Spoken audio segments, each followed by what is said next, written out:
ಶ್ರೀ ಪರಂಜ್ಯೋತಿ ಕಲ್ಕಿಯವರ ಪವಾಡ. ಇದು ಸ್ವಿಟ್ಜರ್ಲೆಂಡ್ನ ಆಂಡಿ ಬಾಬ್ಲರ್ ಅನ್ನುವವರಿಗೆ ಆದಂತಹ ಅನುಭವ. ಅವರು ಹೀಗೆ ಹೇಳುತ್ತಾರೆ: ನನ್ನ ತಂದೆಯೇ, ನಾನು ನಿನ್ನನ್ನು ತುಂಬ ಪ್ರೀತಿಸುತ್ತೇನೆ. ನಾನು ಮೊದಲ ಬಾರಿಗೆ ಒನ್ನೆಸ್ಗೆ ಬಂದಾಗ ನಾನು ಆತ್ಮಹತ್ಯೆ ಮಾಡಿಕೊಳ್ಳಲು ಯೋಚಿಸುತ್ತಿದ್ದೆ ಮತ್ತು ನಾನು ತೀವ್ರ ಖಿನ್ನತೆಗೆ ಒಳಗಾಗಿದ್ದೆ.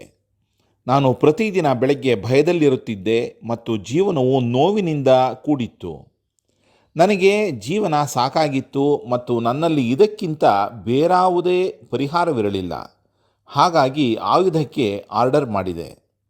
ಆಯುಧ ಬರುವ ಮೊದಲು ನನಗಿದ್ದ ಸಮಯದಲ್ಲಿ ನನ್ನ ಆತ್ಮೀಯರಿಗೆ ಯಾವುದೇ ಅನುಮಾನಗಳನ್ನು ಉಂಟು ಮಾಡದಿರಲು ನಾನು ಭಾರತದಲ್ಲಿ ಒನ್ನೆಸ್ನಲ್ಲಿ ಕೋರ್ಸ್ಗೆ ಹೆಸರು ನೋಂದಾಯಿಸಿಕೊಂಡೆ.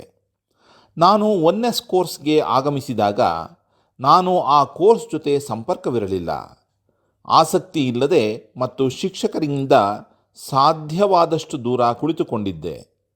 ತದನಂತರ ನಂಬಲಾಗದ ಏನೋ ಸಂಭವಿಸಿತು. ನಾನು ಕಣ್ಣು ಮುಚ್ಚಿ ಒಂದು ಪ್ರಕ್ರಿಯೆಯಲ್ಲಿ ಏಕಂ ದೇವಾಲಯದಲ್ಲಿ ನಿರಾಸಕ್ತಿಯಿಂದ ಕುಳಿತಿದ್ದೆ. ಇದ್ದಕ್ಕಿದ್ದಂತೆ ನನ್ನ ಪ್ರೀತಿಯ ಶ್ರೀ ಭಗವಾನ್ ಮತ್ತು ಶ್ರೀಮೂರ್ತಿಯಲ್ಲಿರುವ ಶ್ರೀ ಅಮ್ಮ ನನ್ನ ಕಡೆಗೆ ಹಾರಿ ಬಂದು ನನ್ನ ಕಣ್ಣುಗಳ ಮುಂದೆ ನಿಂತರು. ಅದು ಭ್ರಮೆ ಎಂಬುದನ್ನು ಕರಗಿಸಲು ನಾನು ನನ್ನ ಕಣ್ಣುಗಳನ್ನು ತೆರೆದೆ ಮತ್ತು ನೀವು ಇನ್ನೂ ಇದ್ದೀರಿ. ನೀವು ಹಳದಿ ಕಲ್ಕಿ ಉಡುಗೆಯಲ್ಲಿ ಮತ್ತು ಬಿಷಪ್ ಸ್ಟಿಕ್ನಲ್ಲಿ ನಿಂತು ನನ್ನೊಳಗೆ ಪ್ರವೇಶಿಸಲು ಪ್ರಯತ್ನಿಸುತ್ತಿದ್ದೀರಿ. ನಾನು ಭಗವಾನ್, ನಾನು ನಿಮ್ಮನ್ನು ಒಳಗೆ ಬಿಡಲಾರೆ. ನಾನು ಕ್ರಿಶ್ಚಿಯನ್ ಮತ್ತು ಕ್ರಿಶ್ಚಿಯನ್ ಆಗಿ ನಾನು ಕ್ರಿಸ್ತನನ್ನು ಮಾತ್ರ ನಂಬುತ್ತೇನೆ ಎಂದು ಹೇಳಿದೆ.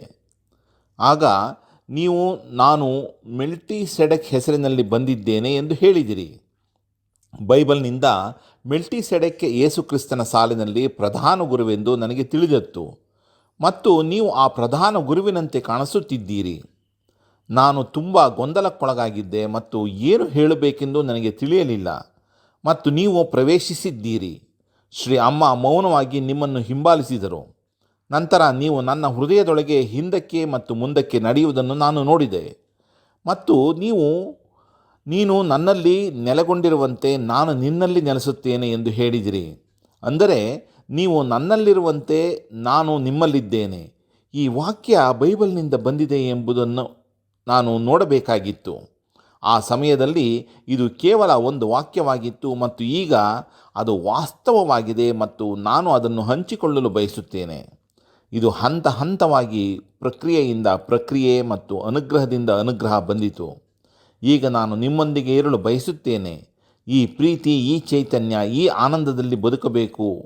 ತಂದೆ, ನಿನ್ನ ಪ್ರೀತಿಯಲ್ಲಿ ನನ್ನನ್ನು ಕರಗುವಂತೆ ಮಾಡು. ನಾನು ನಿನ್ನನ್ನು ತುಂಬ ಪ್ರೀತಿಸುತ್ತೇನೆ ತಂದೆ, ನಾನು ನಿನ್ನನ್ನು ತುಂಬ ಪ್ರೀತಿಸುತ್ತೇನೆ.